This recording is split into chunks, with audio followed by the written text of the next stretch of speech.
Banyak orang bilang aku ini seperti yang sekarang karena keluargaku yang kaya. Mereka tidak jeli saja ada jerih payahku pada masa lalu. Aku jadi teringat mukaku pada saat aku umur 9 tahun. Sangat pucat. Sangat sedih bila diingat. Aku sangat tangguh pada saat itu. Bagaimana tidak? Sabun mentah 50 kg mampu kuseret menggunakan sepeda ontel milik ibu. Melihat aktivitas ibu, aku bisa membuat sagu rendang yang khas menggunakan uang saku, walaupun hanya berupa lembaran kumuh, tetapi cukup membuat hidupku tenang selama 1 minggu. Ya, karena sagu. Dengan 2 tangan kecil ini, sabun mentah 50 kg mampu aku olah. Ibu, kamu bertanya di mana ibu? Ibu pergi bekerja menjadi tukang masak bersama kakak laki-lakiku di tempat yang jauh.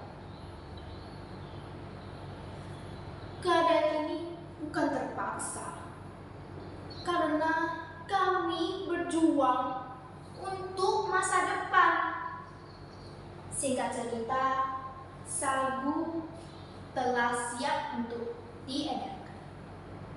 Aku mengirim sagu tersebut ke warung-warung kecil yang sudah lama.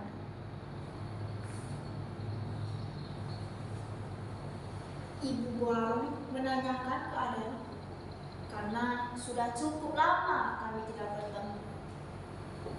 Aku sedih karena saat itu sudah lama banget tidak ada yang menanyakan keadaanku. Aku senyum saja, lalu menjawab. Lalu ibu warung tersebut tersenyum memberikanku 5 lembar uang 10.000. Pada saat itu uang tersebut sudah banyak. Lalu bukan cuma uang, dia memberikanku buah nangka.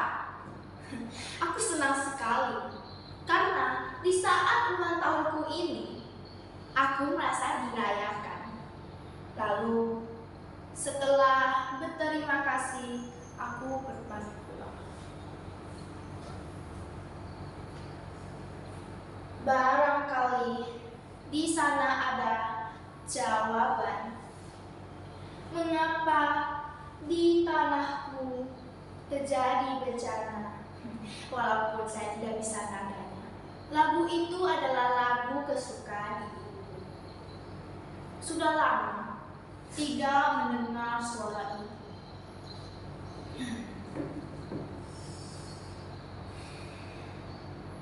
Pikiranku seketika terganggu oleh 2 anak laki-laki di ujung jalan. Ada anak laki-laki muda yang menangis, merengek, meronta-ronta. Lalu kutanya, kamu kenapa menangis di tengah jalan?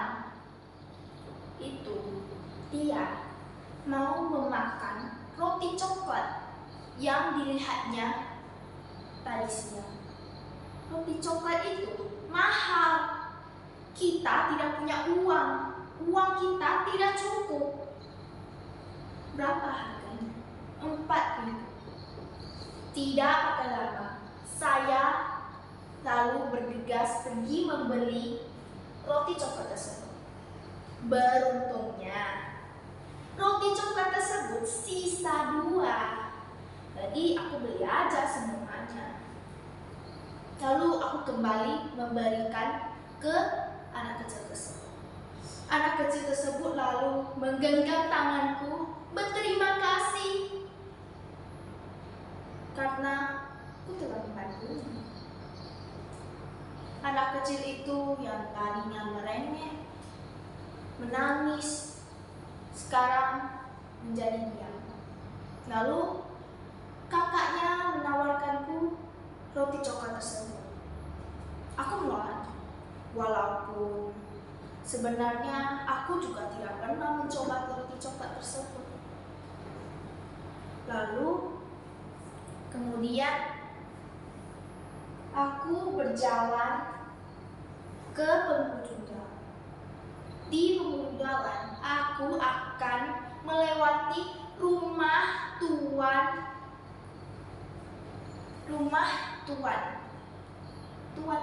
Tuan siapa? Ya, dia adalah saudara. Pada saat itu, dari penghujung jalan, saya melihat ada atap pohon yang berasap.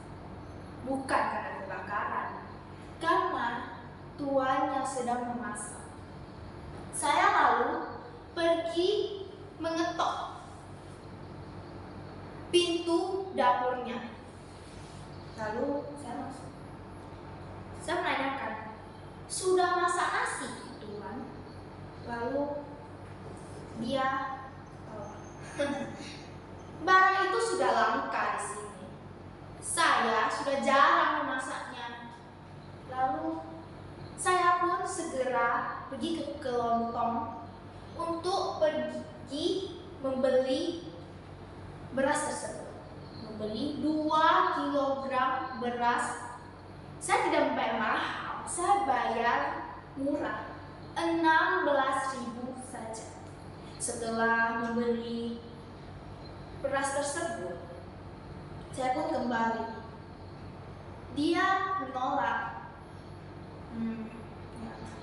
Gitu. Dia bukannya senang, malah sedih karena dia sudah lama tidak memakan beras tersebut. Terlihat ikatan perutnya yang sudah 3 hari.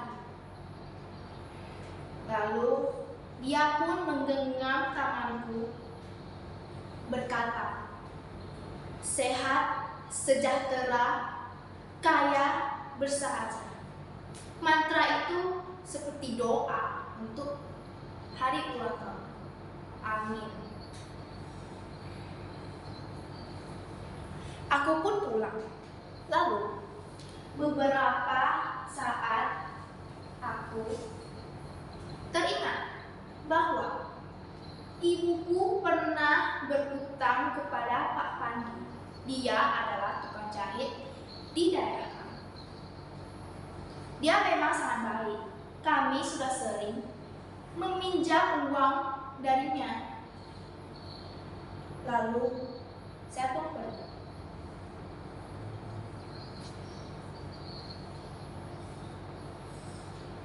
Mulutku spontan berkata,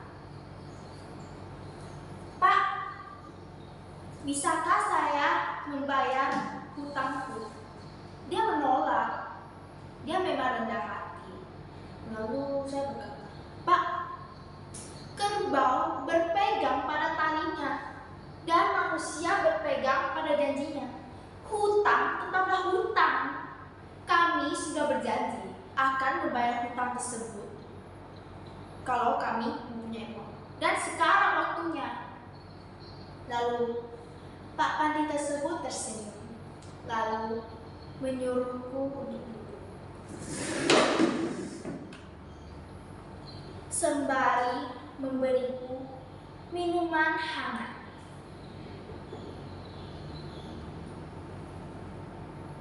Enak banget. Ini minuman apa?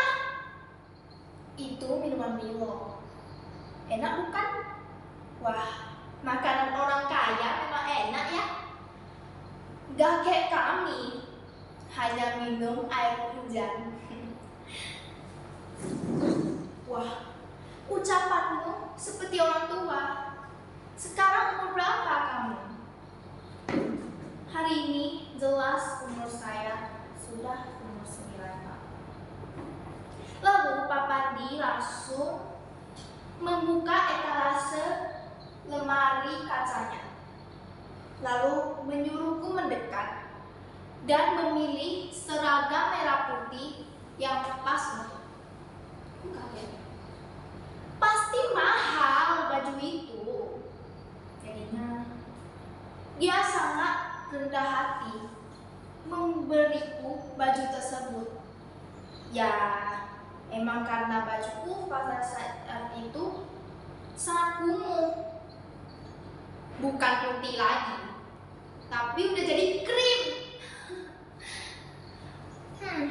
Banyak sekali kami mengobrol pada saat itu. Dia berpesan, "Nak, sekeras apapun hidupmu menjadi perempuan, teruslah belajar dan sekolah yang benar." Namun, saya tidak tahu makna sekolah itu kayak mana. Tetapi, saya cukup pintar. Saya selalu mendapat peringkat 1. Lalu, saya pun berpamitan. Lalu, arah jalan pulang, saya tiba-tiba melihat seorang laki-laki tua renta, bongkok, lemah. Itulah yang tergambarkan. Dia terlihat menunggu pembeli tikar pandan miliknya. Pikirku, menjual tikar pandan menjelang malam begini, siapa yang mau beli? Saya menyodorkan uang 4.000 ke tangannya. Lalu saya pulang dengan tangan kosong.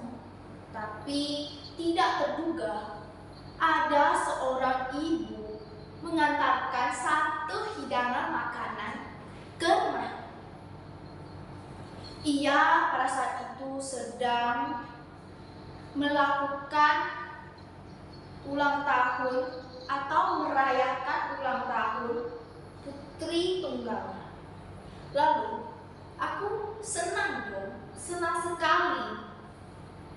Saling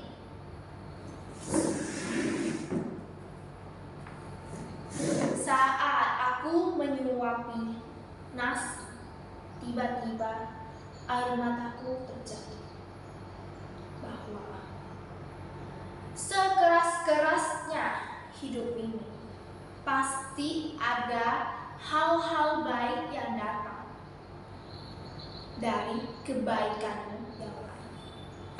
Sudahlah, yang sudah biar